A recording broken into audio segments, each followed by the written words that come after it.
As a child, I was actually always interested in science, interestingly enough. And I just remember, even as a kid, I just was always awed and inspired by looking up at the sky. The stars were something I just found absolutely beautiful and very inspirational. So I wanted to be an astronaut for a long time. I don't know when exactly I realized, but it was, for a long time I wanted to do that.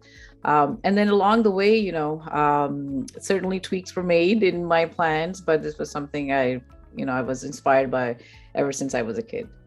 So it's an interesting question.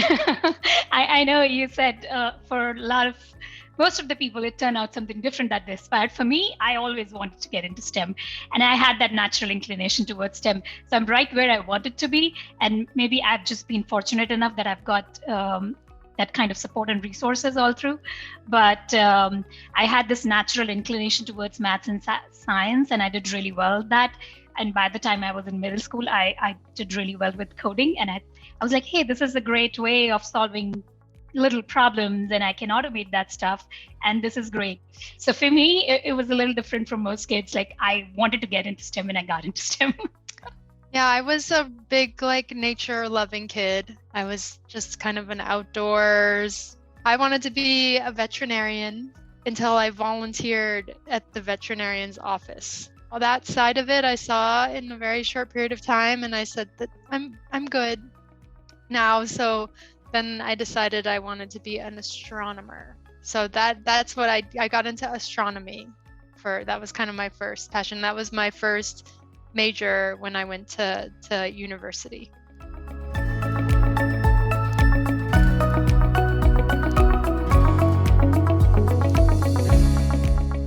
Well, I've always known there was a gender gap in everything we do. So as a Latina living in the U.S., growing up in the U.S. in the Boston area, I was treated differently also. People didn't understand what it meant to be Cuban, Spanish, Latina when I was a kid. It's always been an issue, right? And I've always known that there was a gender gap because that was just something that was talked about. It was in the news. It was part of the women's movement in the US. Now the STEM gap, I didn't quite make that connection until I was much older.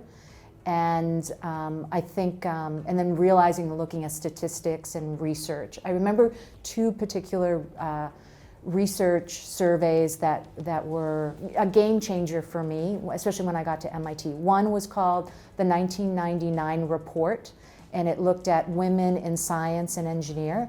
It was started by MIT female faculty who were being discriminated at MIT. And it was sort of the first time that a major university like MIT did a study on it, made it public, and it's still referred to as a groundbreaking survey. That's one. And then the other one, I think, was from the National Academy of Sciences and Engineering, where back in the 90s, they started putting out reports on, we have a STEM gap. And so even before the future of work and digital transformation and the whole disruption that's occurring now, and the engineers, the scientists were setting off the alarm, saying this is a problem and this will impact us in the future. And if we don't have everyone at the table, including women, then how are we going to solve all the world's problems?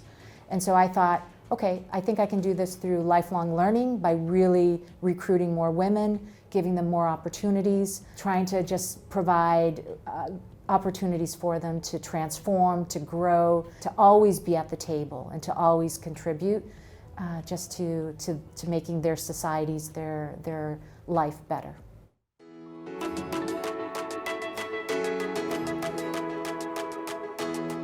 So this is something that really requires attention. And I feel that, a lot of it starts, first of all, fundamentally in the homes. So, just encouraging the women around us, whether they are cousins or whether they are, sisters, or whether they are, no matter what relationship they may have, encouraging them. Just the support that the family provides, I think, is really essential.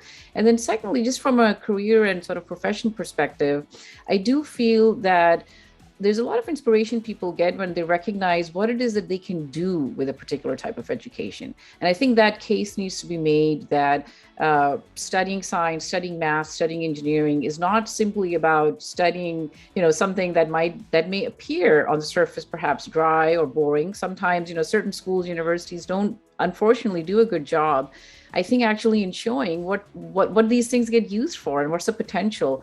And I think that's a missing piece that really needs to be brought forth, because I do find that a lot of girls, a lot of women that I've observed, even in my own case, I would say, they're looking for doing something good and impactful and something that would be of use to others. And making that connection is really essential. So it's not simply just about going into an office and just have a job. People want to do more than that. They want to make a difference.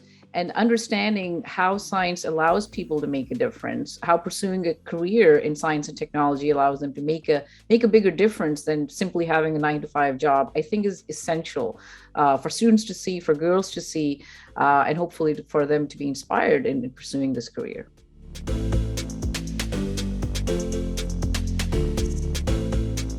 One thing which really helped, which I proposed in my last company, and we ended up doing it, was in the interview panels, keep a good mix of male and females, because it just helps when you are interviewing and there is a woman who's the interviewee, and that particular person is seeing another woman come up and interview. It just helps. They can see that there is a woman in the team who is in a strong position, who's in a leading position, and they are interviewing. You just help them get that sense of comfort, sense of belonging, inclusiveness, safe space, So that is something I have personally promoted in my last company, and this company I'm in process of it, because I think it makes a huge impact. One thing which has really worked well for me in last few years, I would say, and that we have been promoting a lot, is gender neutral communication. Like, just using the right pronouns. Just use gender neutral pronouns if you don't know, out of respect. And I have really seen people appreciating that effort. It's hard for some people in the beginning, but you get used to it. And if you make the deliberate effort to do it, it helps. It's difficult to get executives on board sometimes, but lately I've been seeing that a lot of companies are making intentional, deliberate effort to hire women executives, which is really, that's awesome. And those women executives, I'm working with one right now, and like that person is making great efforts to come to our meetings and say it out loud that I support you. If you need any resources, come to me, whether it's financial, emotional, or just talking to other male leaders out there and bringing them on board with your ideas. So that has helped.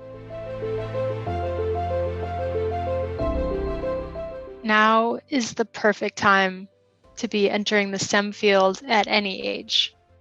There's so much need for people to join, to work on things related to climate change, technology, environmental, anything that you want to. There's just so much space for you here. And I know, just speaking from the sustainability field, there are thousands of job openings right now. And there aren't very many people with the training to take these jobs. And this need is just going to grow. So be the person that steps into the role. And I think it can be a little bit challenging with these sustainability topics, but that shouldn't stop you, right? So I have an environmental science degree. I work with people that have all different types of degrees, and you can get into the topic. So now is the time. Everyone's waiting for you. The world is open and people want to see women in these positions. So go get it.